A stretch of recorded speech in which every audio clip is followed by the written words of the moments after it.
Ang salted eggs and tomato salad o itlog na maalat na may kamatis ay marahil ang isa sa pinakamadaling Filipino salad na nagawa ko. Ang ulam na ito ay mabilis at napakadaling ihanda.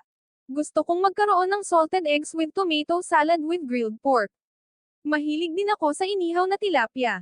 Para sa akin, ang perpektong salted eggs with tomato salad meal ay isang bagay na may anumang inihaw, maaaring karne o seafood, kasama ng steamed white rice.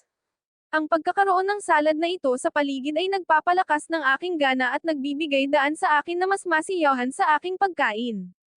Ang post ng recipe na ito ay hindi nilalayong turuan ka kung paano maghanda ng salted eggs with tomato salad dahil sigurado ako na mayroon ka ng ideya kung paano ito ginagawa.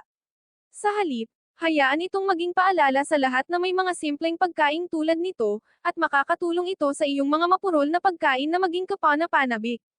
Mga sangkap: 2 salted duck egg itlog na maalat, 2 katamtamang plum na kamatis na nakakubo, 1 kutsarita ng patis. Mga tagubilin: hatiin sa kalahati ang inasnan na itlog.